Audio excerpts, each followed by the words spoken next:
Jumpa lagi di pertemuan yang keempat di Kabupaten Pekalongan.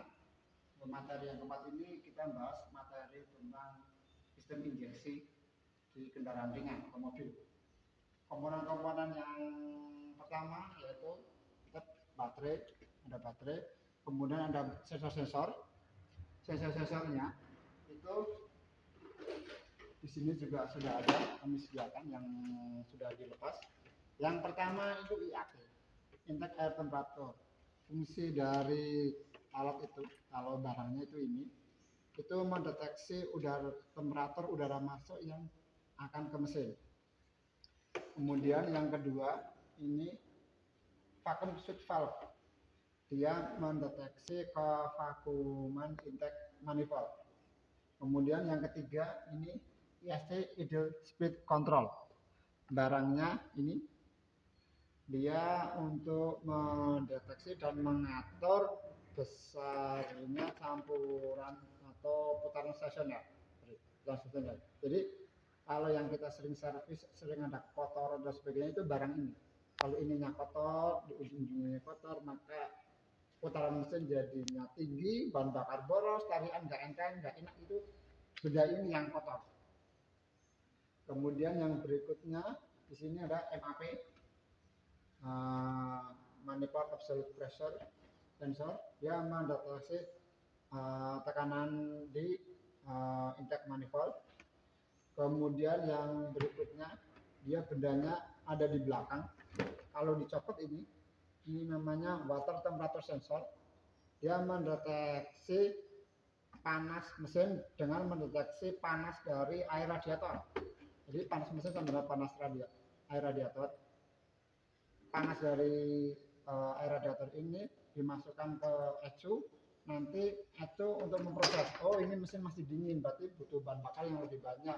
Oh mesin sudah panas, jadi bahan bakarnya lebih sedikit. Nah itu dapat masukan dari ini, namanya water temperature sensor. Kemudian yang berikutnya ini oil control valve OCV, yaitu alat ini berfungsi untuk kalau bahasanya itu VVTI-nya. VVTI-nya dikontrol oleh ini. VVTI adalah buka tutup katup yang diatur secara elektronik dari ECU. Itu pengontrolnya ini, lewatnya ini. Kalau mesin tinggi, oh bukanya ini, katupnya bagaimana, itu dikontrol oleh ini. Kemudian yang berikutnya ini namanya camshaft sensor.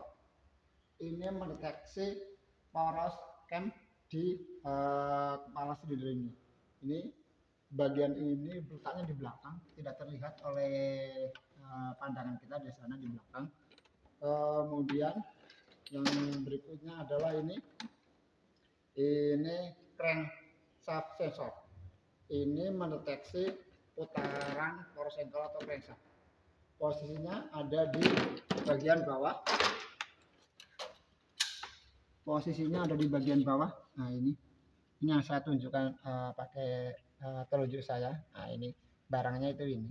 Yang mendeteksi sudut poros engkol. Kemudian sensor yang berikutnya di sini. Nah ini oksigen sensor. Nah, ini mendeteksi kadar oksigen hasil pembakaran di ruang mesin. Kemudian yang selanjutnya ini total posisi sensor. Barangnya kalau panjenengan semua menginjak pedal gas, itu yang ditarik itu ini. Nanti itu untuk membuka bukaan gas mobil tersebut. Gasnya diinjak berapa, dalamnya dan sebagainya, itu yang membuka ini. Nanti untuk menggerakkan ini. Jadi inputan dari ini ngasih masukan ke ECU. Oh ini gasnya dibuka sekian, gasnya dibuka penuh, setengah dan sebagainya, itu ini. Ini namanya total posisi sensor. Kemudian yang selanjutnya ini adalah injektor. Barangnya ada di bagian ini. Jumlahnya karena ini mesinnya ada 4. Nah, ini yang warna oranye ini. Ini yang warna oranye itu namanya injektor. Warna oranye ini ada 4 injektor. Berfungsi menyemprotkan bahan bakar ke ruang mesin. Dan yang terakhir ini busi, sama di mobil-mobil konvensional juga ada businya. Cuma ini businya jadi beda dengan yang mobil-mobil konvensional. Ini businya iridium. Ini fungsinya memercikan bunga api sebagai pemicu terjadi pembakaran di ruang mesin. Kemudian yang berikutnya ini kotak sekring. Ini sekring-sekring yang ada di ini isinya kotak-kotak sekring. Ada kotak sekring EVI, kotak sekring. Nah, ini ada petunjuknya. Ada EVI, ada ECU, ada taillight, ada lampu dan sebagainya. Kotak sekring. Kemudian yang komponen yang paling penting yaitu